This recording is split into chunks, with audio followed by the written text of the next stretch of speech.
Good evening, and welcome to Representative Natasha Hill's virtual 2026 session wrap-up event.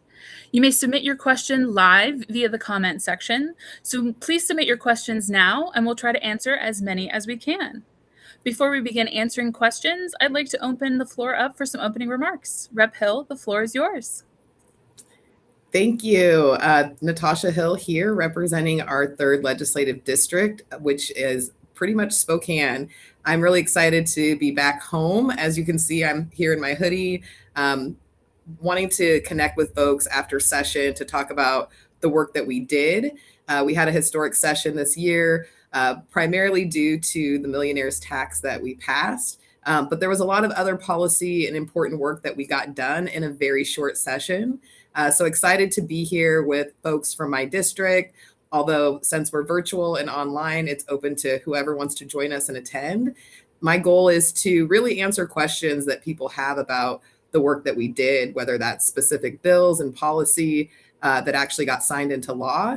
Maybe there's some bills or policy that didn't quite make it and that we'll be working on either this interim or working on next session. So for folks who have questions, as you heard, go ahead and drop those in the chat and we can get this going. Great. Thank you so much, everybody, for attending tonight. We're going to get started just with talking about some of your bills, Rep. Hill. So what bills did you put forward, did you prime sponsor, that made it through this session? This session, I had 3 bills that I sponsored that actually made it all the way through and were signed into law. So if you're familiar with our legislative process, then you know that we have to get bills submitted. They have to go through a committee. There may be more than one committee they have to go through, and then they have to get voted on in both chambers. So we vote in the House on our House bills first. They get sent over to the Senate, so the Senate can vote on our House bills while we vote on their Senate bills. So it's a little bit of a switch there. Once those bills are signed by both chambers, then they have to go to our governor's desk to actually get signed into law. He either signs them or there's a time period that if it expires without a signature and an actual formal bill signing, that it automatically becomes law. Or he can veto that law if he disagrees with the legislation. So we saw a lot of bills get signed in. I don't think we saw a ton of vetoes, but the 3 that I sponsored, 2 of them had a really specific focus stemming from Spokane. The one that was very Spokane specific was our waste to energy bill. That was House Bill 2416. For me, that bill the primary focus was making sure that ratepayers weren't paying more for burning our trash. Ultimately, if you're familiar with our waste to energy facility, we collect our garbage and we turn it into energy. Part of that process is incineration, which means we burn our trash. We do our best with the technology we have available to capture that carbon in order to reduce the emissions that's going out.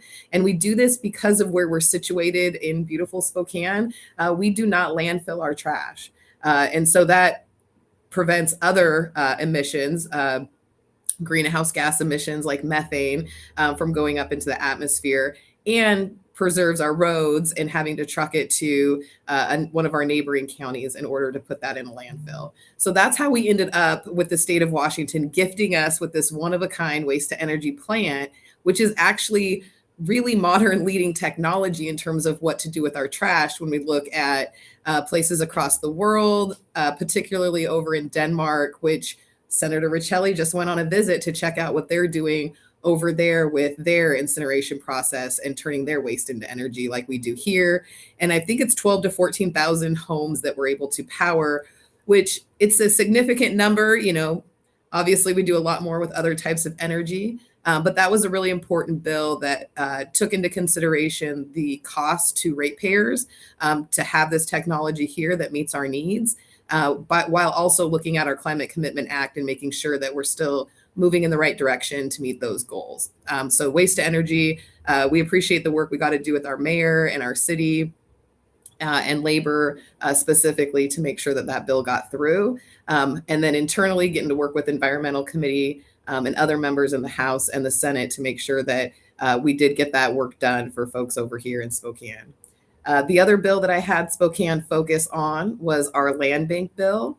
That was House Bill 1974. And it really started off because we have our first nonprofit land bank that was formed here in Spokane, the Spokane Land Bank. And there was a lot of support from the Spokane Low Income Housing Consortium last session to get that bill going. We were really excited to get it through the finish line this year so that we could create more land banks that would have priority on certain surplus lands here in Washington. So we can take these chunks of land that really aren't ready for sale, that nobody's wanting to take the time to prep and get ready for development. So land banks can do that and have one more tool in our toolbox when it comes to addressing the housing crisis and the amount of homes that we need to build, whether that's affordable housing, multifamily, or single family, both rentals, both home ownership. We know that we're falling short across the spectrum there in terms of our housing market. So we really want to make sure that we're doing as much as we can, as quickly as we can, especially while costs are still going up. So we really appreciate the work that Spokane did in making sure that we got that one completed this session. And then the last bill that I prime sponsored that made it through was House Bill 1750. This bill focused on voting rights. This was a really important democracy bill that was with several other bills that were passed this session as well. We really wanted to prioritize protecting our elections and our voters.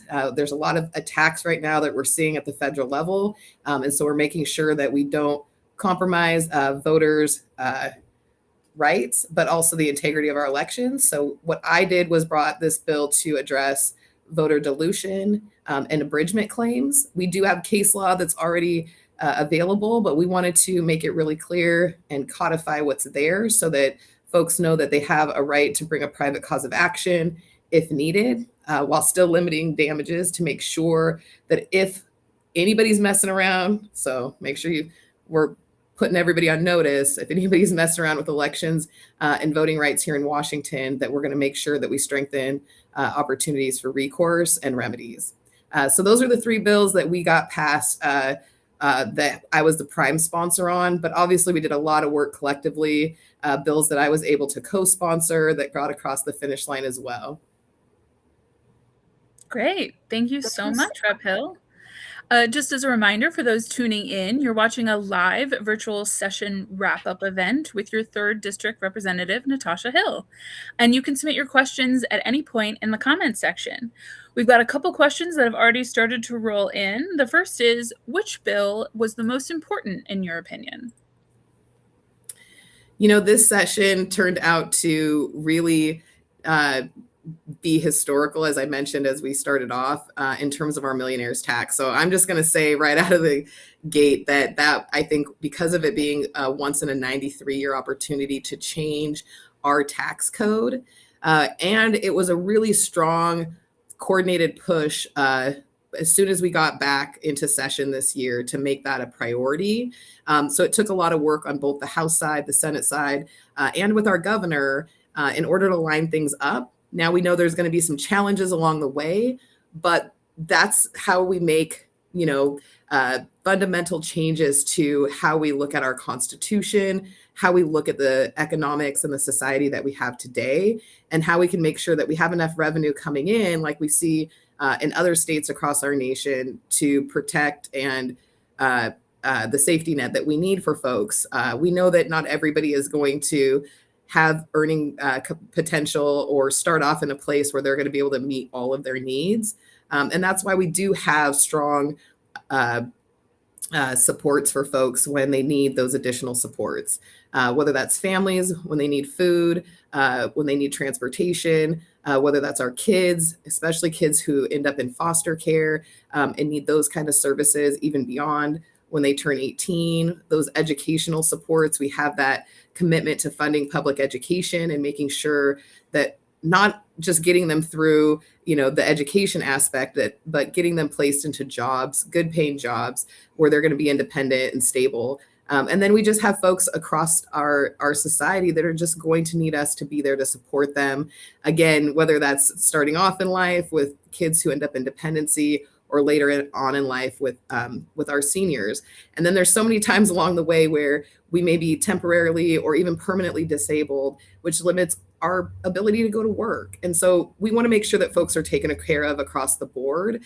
So I really feel like and felt really frustrated last year in my committees, which I sit on our House Housing Committee, the House Early Learning Human Service Committee, and our Housing Capital Budget Committee. It was really a struggle to watch us cut services, especially to folks and families in the disability community. For example, if you're not able to work because you're staying home to take care of your kid and meet their physical or other health related needs, and you're not getting paid for that, those families don't have that income coming in. And so when we cut those supports and the costs of care go up, and we don't have opportunities for them to get respite, for them to care for themselves while they're caring for their families, that was gut wrenching. And I know folks are very familiar with the cuts we've seen to childcare when we know those costs just keep going up and are necessary for folks to even be in the workforce. So for me, this millionaire's tax is the way in which we change how we bring in revenue to our system. We're asking folks who have made over $1 million, some of the wealthiest folks in our state, about 20,000 of them, as a matter of fact, to pay the more fair share and a higher percentage of their income than the folks at the bottom who are already paying a much higher percentage of their income. And as, again, costs go up, just like we see in our households year after year, it's the same thing for our state. And so for us to keep up with those increased costs as people are coming to the state of Washington, we want to make sure that we have enough to take care of folks here, especially when we have this federal regime that's creating a lot of chaos, uncertainty, and increasing the cost of living. So I think this is an affordability bill. I think it's a fairness bill. And I think it looks at the costs of human life and human dignity when we don't have a tax code that is right-sized for our state and for our communities. So for me, I think I was just really excited to be part of this team that took this all the way through. Like I said, we've got some challenges coming up, but this didn't start this year. It didn't start last year. This has been over a decade in the making in terms of folks coming to Olympia, coming from their districts and saying, this is something my community says we need to fix. And so this is, I think, the first, and a big step in the right direction. Amazing. So, but for those who potentially don't see the positives of the millionaire's tax, we have another question from someone live in the chat is, how do we help people understand those positives and the impacts that the millionaire's tax will have? I think that is a great question. I mentioned that one of the things that we know is that this millionaire's tax is only impacting about 20,000 people across the state of Washington in terms of folks who are going to actually be paying an additional tax. Because you have to make over $1 million in wages. It doesn't include retirement or assets like property ownership. It's just your income, your wages that you're collecting annually. And so those folks are going to see that they get that first $1 million free. There's no tax on that first $1 million. Other states, they're going to see that tax. But as far as benefits, we know that there's going to be money put back in the pockets of taxpayers, which was really the sentiment you've heard from Governor Ferguson. That was his primary goal. And he looked to us as the legislator to say, how can we get there? And I believe the main way we were able to get there is through the working family tax credit. That's going to put money back into both families and seniors who are living on fixed incomes. And that's going to impact their ability to buy groceries and pay for gas. And we know those things are going up. So I think the working family tax credit is one of the most available, accessible ways for people to get money put back into their pockets directly. So don't forget that as we're here on just after tax cutoff, but still during tax season when people can see those benefits coming in. We were also able to see, I think for the first time, at least that I'm aware of, reduction in B&O taxes for our small and mid-sized businesses. Washington State does have a significant business taxes compared to other states. I believe that's an area that we can continue to improve upon, continue to reduce those costs to businesses. For example, here in Washington, we look at your gross revenue for your business in terms of taxes, as opposed to other states that will let you take those deductions for business expenses and they look at your net. So for those folks, they're going to see some cost savings. And I believe that's businesses under 600,000 that are going to be able to see a reduction in B&O taxes. And I believe it's under 300,000 where they're going to see an elimination in those B&O taxes. Another area is we looked at the grocery cart, right? As we're talking about costs of food and other things going up, we expanded the sales tax exemption to personal hygiene products. So not just feminine hygiene products, which was something that we've had in place and looked at those products that women specifically need on a monthly basis, and expanded that to all hygiene products that all of us need on a daily basis in order to take care of our bodies. And so when you got a family, especially a large family, those costs can be significant. Or let's say just in terms of the different conditions you might have or needs that you have for your skin, for your hair, for your family. And those things add up very, very quickly. And I think we're all seeing the price increases, especially when we factor in some of the technology that retailers are using to change that pricing based on consumer preferences and shopping habits and things like that. So I think we're all in a battle to keep costs down, keep things fair. And so those are some of the benefits that we're going to be seeing from this millionaire's tax. For folks who aren't familiar, though, it's a little bit of a delay. The first year the tax applies is 2028. And so the first year we're going to actually receive these revenues is 2029. We needed to do this and allow this to happen in order to avoid further cuts to the budget. And so that's why, again, the timing of all this was important, but I think also a little bit of a catalyst moment for us to have dealt with some of the budget issues we had last year coming into this year, that we were able to utilize this new revenue system, this change in our tax code, in order to offset some of those cuts and bring some additional revenues in as we're moving into we're moving out of a current budget, out of the 25-27 budget into our 27-29 budget. So for folks who are keeping up with the legislator and timelines and how things work, I really encourage you to go to our House Democratic website, the House Democratic democrats.wa.gov website online. If you want to get more information, just in general, kind of like these timelines in terms of how things work, when we're in session. Like I've mentioned, this year was a short session where we were only there for 60 days between January and March. Next year, we go back for 105 between January and April.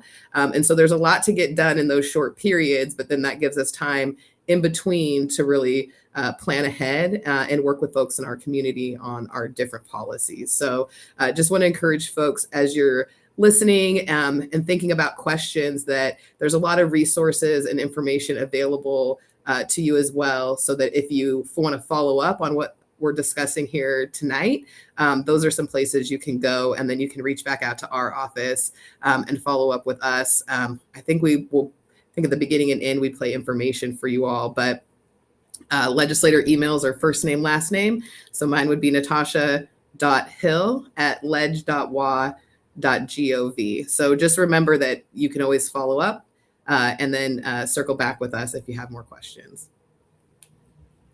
Yeah, your contact information will actually play on the screen when we wrap up tonight's event. Going to go to just one last kind of question on the millionaire's tax before we kind of move on. There's a question that I particularly thought might be good for you to respond to about comparing us to Idaho when it comes to the income tax.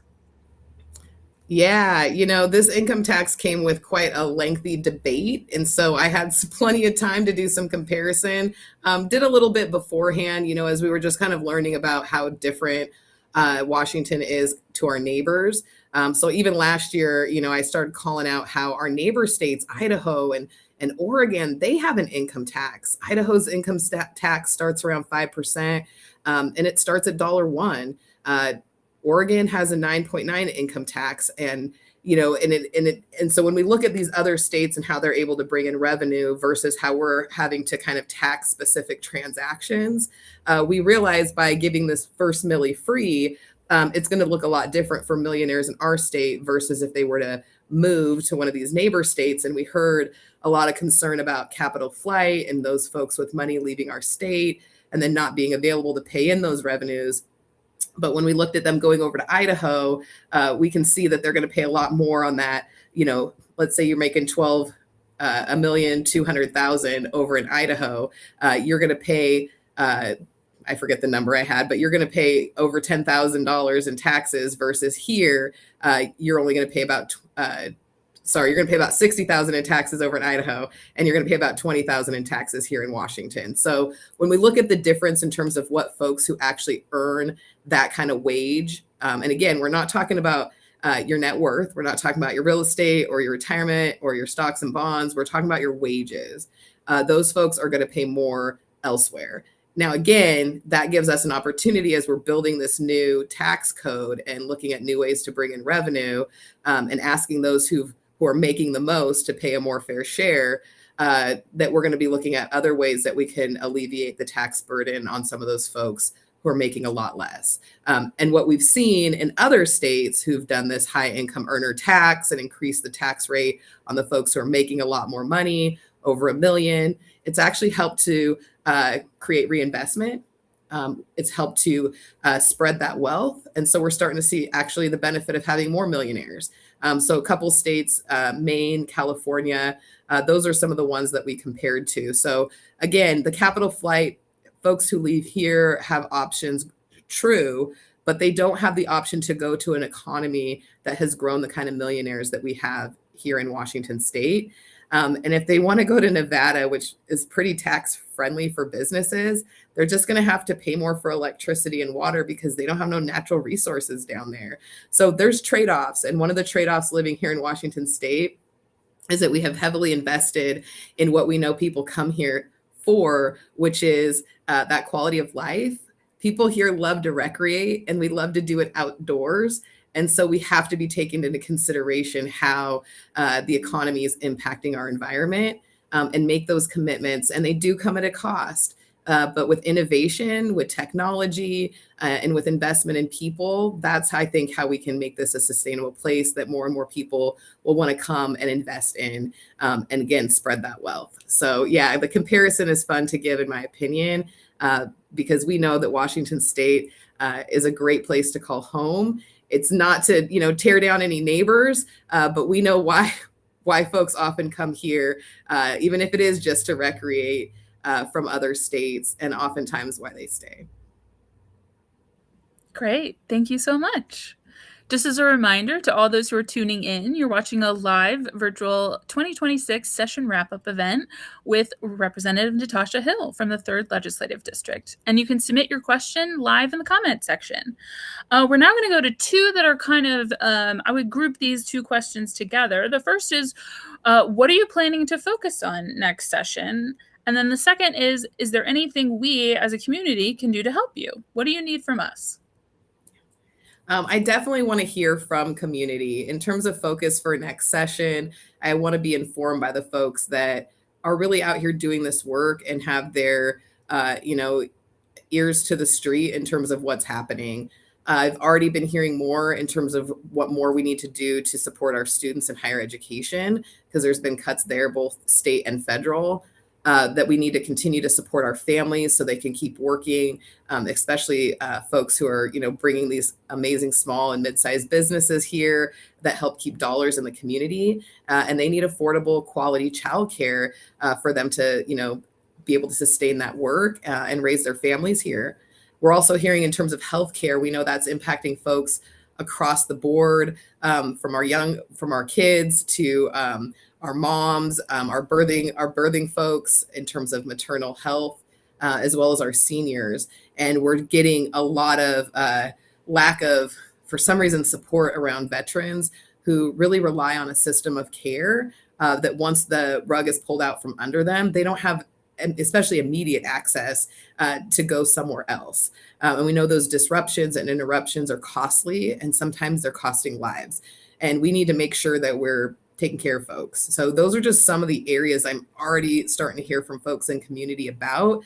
Obviously, immigration is another area where we made some good progress this year, but we know there's more to that we have to do to continue to combat and fight against this federal regime, and them continuing to, terrorize communities, kidnap residents, and take them away and hide them. We're still having difficulty with our governor and legislators gaining access to their facilities. And so I think we need to start looking at who their state partners are, how we can hold them accountable, because we do have that people pressure power, like we're seeing with our No Kings marches and rallies, the no shopping and the retail response in terms of wanting to make sure that we're not supporting things like genocide. We're not supporting this federal, fascism and pedophiles in office, that their bad acts get ignored while they're letting free other pedophile friends and a ton of scam artists. I really worry and am concerned about folks who are vulnerable and susceptible to a lot of the scams and frauds, because we know that lives are devastated that way as well. So we know that there's a lot that we have to protect. And so those are some of the things we're hearing about. But again, part of why we did this wrap-up session, and we're having our town hall with the whole delegation. So please join us next Thursday, August 23rd. We're going to be at Spokane Community College, like I said, with the whole delegation there, Senator Riccelli and Representative Ormsby and myself, to really dig into more of these issues and where we go from here. Great. Thank you so much. Our next question is to kind of bring us back a little bit. This one's on childcare. So what's happening to bring back childcare funding, lost to cuts, and what can we do to keep it from being cut again? Well, we have some of those temporary stopgaps. We know that the governor was able to bring in with the Balmer Group in certain slots that we can maintain for the next couple of years while we're waiting out this millionaire's tax to bring in some revenue. But we do need to come back and work on policy and make some additional commitments in terms of where these new dollars are going to go. We need to have more conversations with providers to make sure we better understand how this industry works, especially when we're finding some conflicts with opening up our transitional kindergarten slots in the public education, public schools, and those classrooms. And again, this comes back to, listening to community, listening to families and educators. And remember, educators don't just mean the people with degrees. We have people who've been doing this work for a long time. Education also needs to be culturally relevant to community.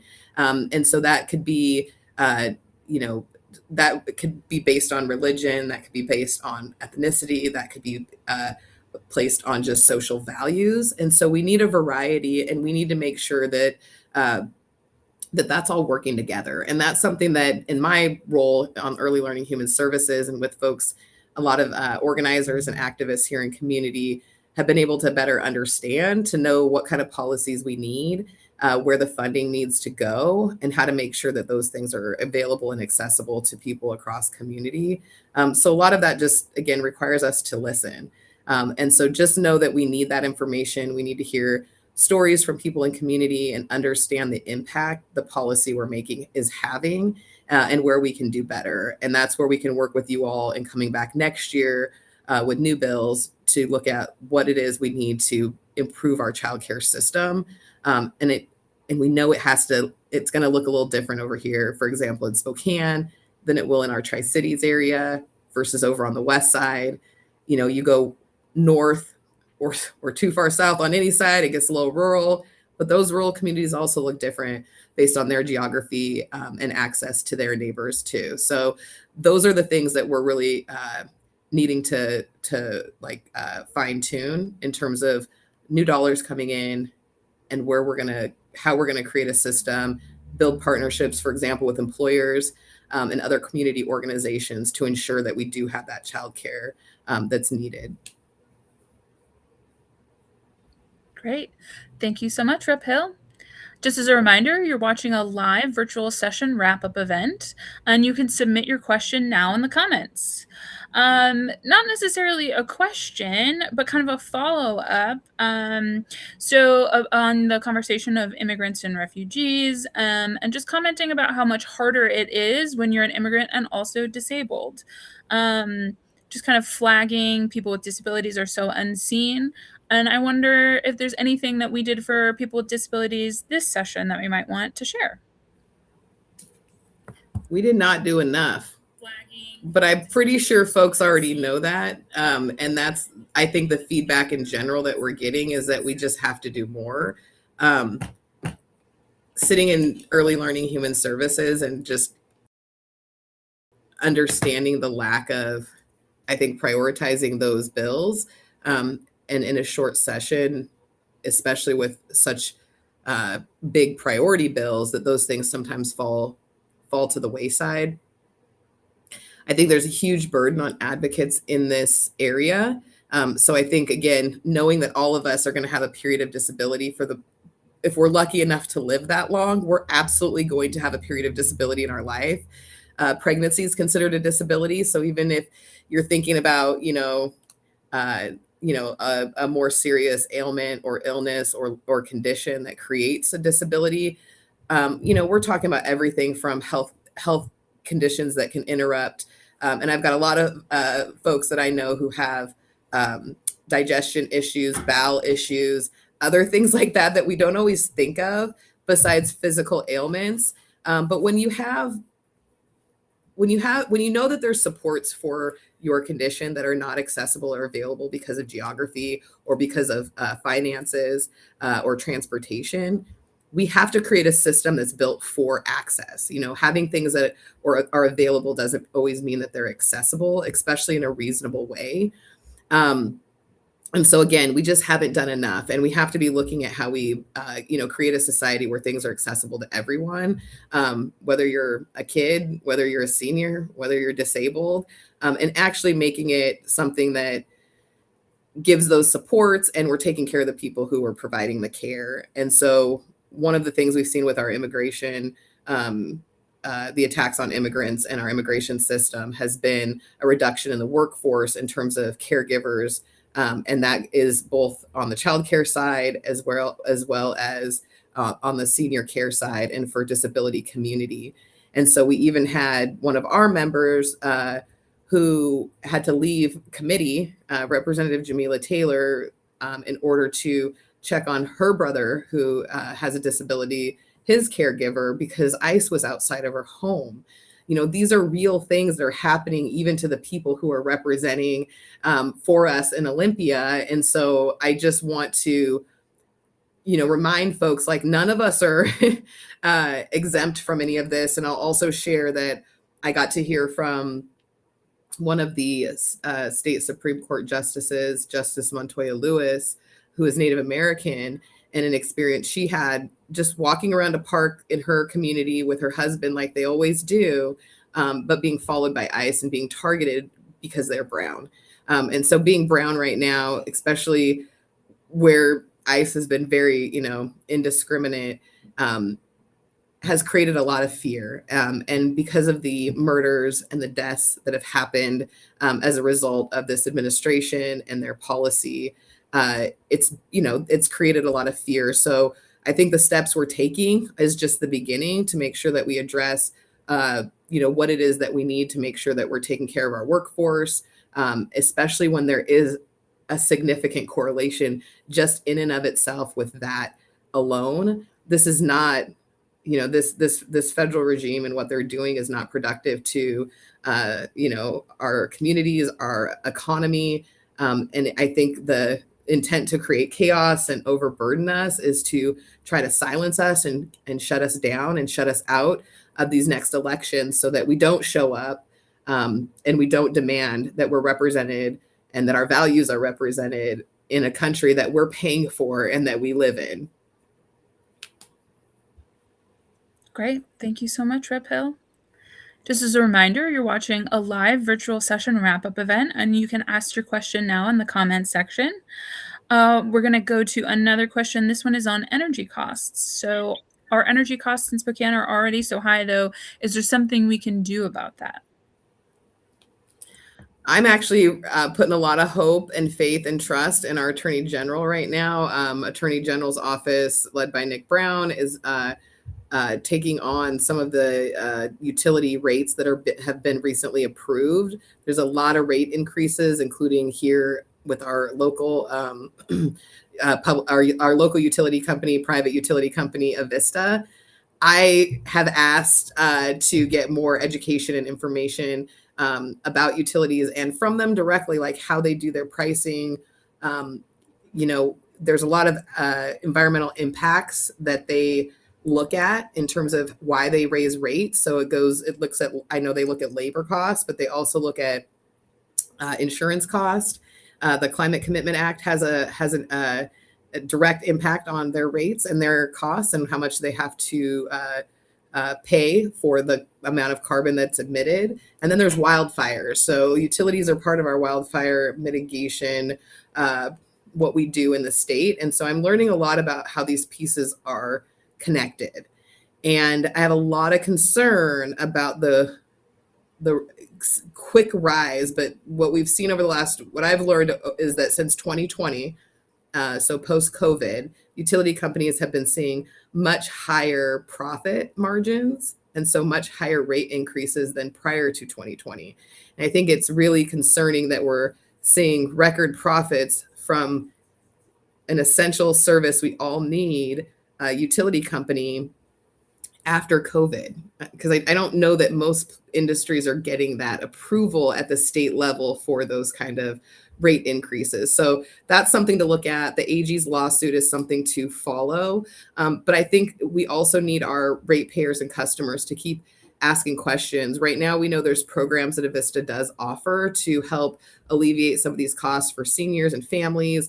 Obviously you got to make under a certain amount, but I hope folks are taking advantage of every single program that's available. My concern is that if they keep raising rates and people can't keep up, then it's just more subsidy from the state to subsidize corporate private profits. At that point, we need to take our utilities back and make them public.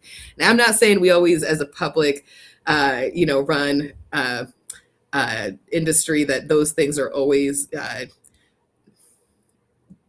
keeping up, but I think we can reassess and look at where we're at, because I do not support subsidizing private profits, especially for utility companies. And I think that's something that we need to have folks come to the table about. But I appreciate this AG right now. Just it came up a lot. We had a bill that passed. I don't remember the bill number. Maybe we can get that here. And it was Representative Charlotte Mena. And that one helped to address some of these utility costs and give some additional relief. So there is, again, this is on our radar. I think this is one of those areas that we got to do more. We got to do better. This is a real affordability issue for folks, because if you have a home, whether you rent or you own, you are paying for utility costs. Same with your trash costs. So we've got water, sewer, garbage, and we've got utilities. And the last thing I wanted coming home was for folks to see those rates getting jacked up on both sides. So waste energy, nailed it, but we got to work on those utilities. So please reach out to my office. I do want to share that we, at the end of the month, things turn into election year restricted activities. So if you guys are not restricted from continuing to reach out and ask your representatives for things that you would like or that you need or you want more information about, but we need you to reach out for us to respond. We are not allowed to initiate in that way during campaign season in order to protect the use of state resources and our public positions that y'all pay for from being used for campaigns. We have to do that separate on our own, but know that our jobs are not over during campaign season. They just get compartmentalized into what we can do during the restricted portion of the year, but we can always respond to our constituents, and we can always reply to emails. And as many of you know who've reached out to my office, again, email natasha.hill@ledge.wa.gov. We do our best to reach out or to respond. And the way that I'm able to even do my best in responding to as many emails as I can is my legislative assistant, Dasha Ventura. So if you haven't reached out and you haven't met my legislative assistant, she is very amazing. Very knowledgeable, and she will definitely be able to direct you to whatever information you're trying to get. But also, again, if it's about policy, if it's about bills, those are things that she can connect us on so we can meet. We can kind of hash things out and see where we need to go in order to make something happen. Definitely. Dasha is an amazing resource for sure. And I believe it was House Bill 1903 was Representative Mena's bill for a statewide low-income energy assistance program. Thank you. Great. So now we're going to go to a question about farmers. So Betty says, I know Eastern Washington farmers were hit hard when USAID funding was withdrawn. What can we do as a state at the state level to help family farms survive, especially against the agricultural business giants? You know, our farmers are such an integral part of our food system, obviously. Like, we do export quite a bit. I was actually really thought it was interesting to learn how much we export in terms of wheat and what that industry means for folks, particularly here in Eastern Washington. But literally, in terms of food supply, food chain, I think that that's been an important part, especially with school lunches. So I think that is something that we want to continue to make sure that when we cut those budgets, it impacts our local farmers who actually literally feed those programs. So we got to make sure we continue to support those efforts, especially with the strain that we're seeing right now with the increase in specifically fuel costs for gas costs for our farmers. So figuring out, how to address that. I will say that one of the things that came up around tax relief was whether or not we could find ways to reduce the tax burden on our farmers, because we know there's some subsidies and we know there's some other things that are available to them. So we want to make sure that we're doing more. I think this year the food bills that we did that helped strengthen that was one aspect. In terms of ag and natural resources, so agriculture, natural resources, our chair, Representative Reeves, is the one who put forth most of the bills to address food supply chain. And that's where I think we hit, at least one area that we can support, but definitely more that we need to do. And again, suggestions, right? If these are your folks and they've got the ideas and they kind of know a little bit more, we know technology is another piece of this.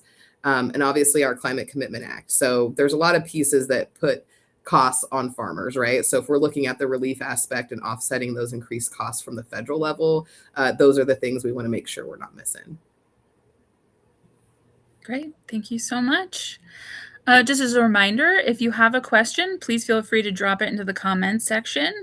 This is less of a question and more of a shout out for the language access bill. So just wanted to see if you wanted to maybe make a few comments about that bill and its importance for the district.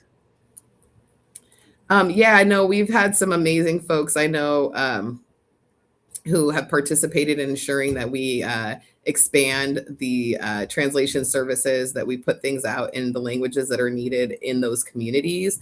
Whereas in Action, I know is just one group, one organization here that was part of that. And then we had a couple bills that went through in terms of increasing that access. But we also saw some opposition to that. I was really surprised to see Republicans in Eastern Washington who really wanted to restrict language access. And I think it's just important to know that who pushes the button on these policy issues and who is, strategically working against it. So we had a bill that was dropped to make English the state language in order to restrict funding for these exact things. Instead, we went the other direction with these Democratic bills. I know Lillian Ortiz Self had a bill, House Bill 2475, to make sure that our tax dollars are available to support those language translations where they're needed. We definitely have more work to do. We know that that's part of it. There's some funding and some grants and things that we needed to maintain to make sure those things didn't go away, especially when we are seeing those DEI attacks from this federal regime who doesn't appreciate that the only way to undo, legal systematic racism is to address it and put in place policies to lift up those folks who are historically excluded and left out. And that helps even the playing field. And I think that is what we're seeing, right? Is we're seeing this attempt to prevent an evening of the playing field.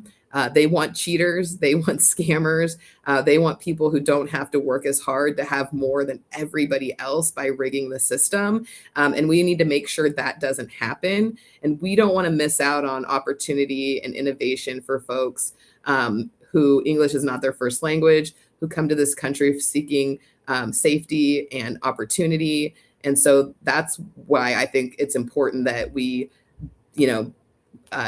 block out some of that very hateful rhetoric, and we shut those folks down. And some of those folks, just because I love to say names, are folks like Rob Chase and Hunter Abel. Their rhetoric is very dangerous in our region, and we need to remind them that if they want to represent for people in Eastern Washington, they need to be reminded that there are folks that don't think like that, and don't appreciate that, and that's very harmful. And I made sure that I did some of that this year, because I want to make sure they know, regardless of their own personal beliefs, we're all here in a representative capacity, and at minimum, we have to listen. And when we're doing harmful things and our rhetoric is dangerous, we deserve to be called out.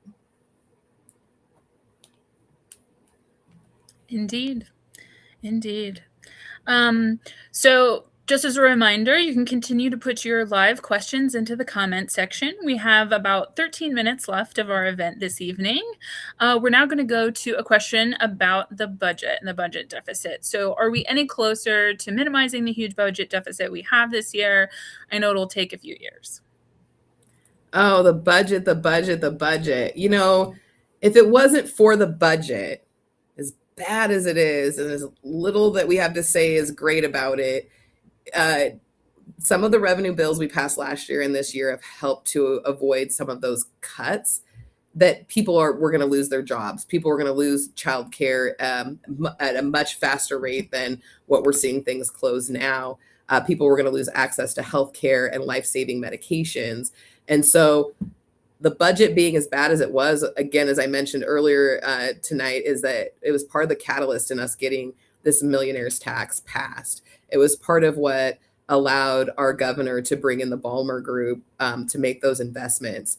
And I think it's part of why we're starting to see philanthropy and other groups really step in and want to see how they can create some innovation, collaboration, and efficiency without shrinking and consolidating things in a way that takes away from what folks in community actually need. So I think the budget is, we have a lot of work to do, right? We need to ensure that folks are paying in to our continue to pay in capital gains. Again, we didn't see the capital flight, and we saw voters show up and say, yeah, nah, we want to keep that. So we need to make sure that happens on this millionaire's tax. We're going to see the challenges. We've seen a lawsuit filed. The first challenge is going to be around the fact that this just isn't constitutional. And the reality is that there's nothing unconstitutional about the millionaire's tax. We put in place a uniform tax that applies to income, and that applies after the first billion, and that's the 9.9%. And so what we had is an interpretation from judges that wages were considered property, that income was considered property and had to be taxed uniformly. So that's our current state of the law. So there's two opportunities for this challenge to go to the state Supreme Court and for them to look at it and say, well, it's still uniform. We don't have to look at whether income and wages are property, and it's fine. Or they could even look at it and say, well, I don't know why the court back in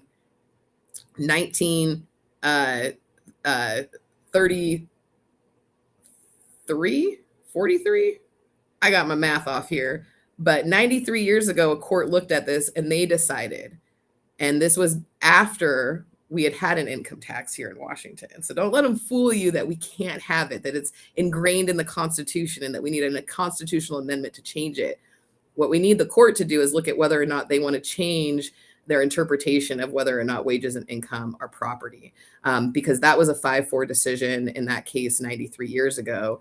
And I wasn't alive 93 years ago, and I'm sure there's some folks that are still alive from 93 years ago. But I think that what we want to ask our Supreme Court to do is to look at the case law, decide whether or not that's still a valid interpretation, and find that this policy that we put in place is constitutional. And they may decide to take it to the step of saying, hey, income and wages aren't property, and you can have a graduated, not uniform like one set rate, but a graduated tax on income and wages, which is what other states have.